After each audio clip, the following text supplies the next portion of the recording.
don't make you married. Doesn't count in the lane of the law, sir. One more time for Iz, everybody. One more time. How's it going? How's it going? All right. Oh, man. I'm going to be honest with y'all. I wasn't going to come out. I've been feeling kind of depressed, kind of going through a midlife crisis, you know. So I talked to my wife when I got off of work, and, you know, I was laying on the bed, crying, kicking my feet in the air. And she told me, she said, you know, what's wrong? And I told her, and she was like, you know, why don't you get out of the room and spend more time with the kids?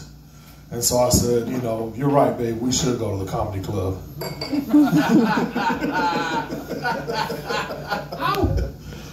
And so, you know, we came over here, but I've been kind of down, man. I think I realized, you know, I'm 37 and having, like I said, a midlife crisis. But I realized that fucking time just flies by.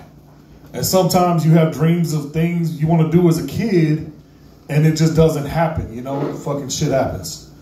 So, you know, at 13, I was just like you guys, you know, I was allegedly dealing dope and accidentally pimping and, you know, just doing all kinds of gangster shit, you know.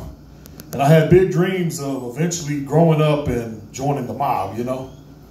You know, just like you, Ricky, you know, just the same dreams, bro. But, you know, life, like I said, life comes at you and it hits you kind of hard. And, you know, I think the first reality check was I almost became a father at 13. But my 16-year-old girlfriend, she ended up having a miscarriage. And I remember she came and she told me, and I didn't know what that was, so I told her congratulations.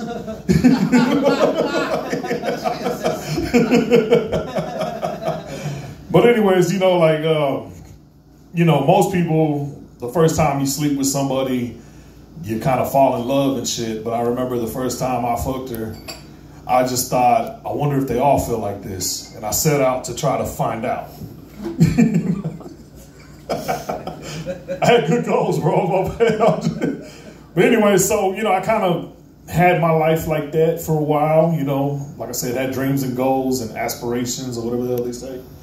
And then around 16, I ended up getting my girlfriend pregnant, you know. And I was like, I need to settle down. My homeboys got pinched. They were getting life consecutive sentences and shit like that. So I was like, I think it's time for me to stop doing, you know, the life, you know, and become a good father. You know, I didn't have a dad, so I was like, I need to be a good dad. Well, I didn't know that my bitch ass baby mama was gonna fucking take off, so I became a single father at 17.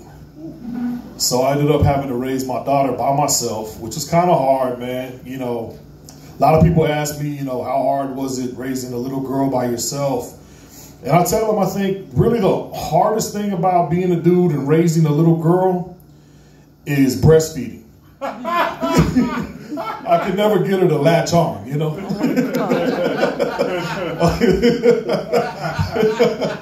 was pretty much the hardest part I had, man. But, you know, it was kind of cool. Like, you know, I was 17, so we grew up together. And like I said, you know, it was kind of neat, man. She taught me to read, taught me to write my name, you know. You know, as she got older and became a teenager, you know, she put me on a curfew, told me I couldn't stay out late, you know. It was kind of neat, man. One thing that did suck was I remember when she turned 18, I was nervous because I was like, you know, what's going to happen? Well, she told me, she sat me down and she was like, Dad, I love you. You've been a good father to me. You raised me by yourself, but I think it's time for you to move out of Grandma's house. And so she kicked me out of my mom's house. And so right around that time, I met my beautiful wife, you know, hood wife, because I guess it don't count according to Selena. But when I met her, you know, she had what I thought was little roommates, but happened to be 6 kids. So I was nervous, man. I was like, I don't know if I could be a father to 6 kids. You know, I barely could, you know, handle one. My daughter says I did a terrible job. But anyways, it turned out good, man. It turned out good. But it kind of threw me off my path, like I said, you know, because my game plan in life was I stopped allegedly dealing dope when my daughter was born. But my game plan was I'm gonna put a pause on it, and when she turns 18, I'm coming back. You know, because I was mature, bro. You know, like, I got a career I got to come back to. You know, but now everything's thrown off. You know, now I'm fucking working an average 9 to 5 Joe Schmo. You know, and I met a beautiful woman that would probably get mad at me if I did that, so I decided not to. But now, you know, I'm having to learn how to be a father, man. Like to multiple kids, and they're amazing kids, man. But like, we've been together now 6 years. They're all teenagers. They're all teenagers. So all day long, all you hear is, I'm tired, I'm bored, I'm hungry. They're mean to me. They're picking on me. I hate it here. Can I go to my friends? I'm going to kill myself. And that's just me talking to my wife.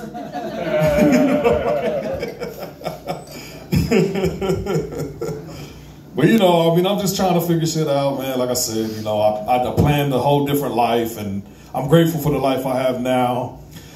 I've kind of changed, I guess, what is it called, the trajectory of my life, though. You know, I'm not going to go back to the life, Dylan, you know, and all that shit. My wife decided that she was going to go back to school and start her own business and be successful. So now I just want to be a house husband. That's my dream. You know, when she's rich and graduated, I'm going to keep it tight for her. And, you know, that's my only dream now. But anyways, last story. I'll get off on this one. My bad, y'all. We've had a good relationship, but the other day we got into it because, you know, like I said, I didn't have a dad, so I don't really know how to be a dad. And I don't know how to discipline kids, you know. And so we're trying to come together to figure out how to discipline the teenagers, right? And so my wife, you know, she got a little upset and kind of got mad at the kids and raised her voice a little bit. And so we're standing there and she's like, y'all never listen to me, God damn it. And when she went like that, I fucking flinched. Like, oh shit, I thought she was going to hit me. Because, you know, I got trauma from my past and shit. But anyways, what kind of got on my nerves was she made this rule that if the kids don't listen, nobody gets to play PlayStation or anything, right? Which is good. It's good. I didn't know that included me, though. I was like, well, why don't I get to play PlayStation if the kids don't listen? And she's like, we got to set the example. So, of course, you know, I set the example, and I fucking went to the room, slammed the door, and I was like, I fucking hate it here. Thank you, I appreciate it. Keep it going for it, everybody.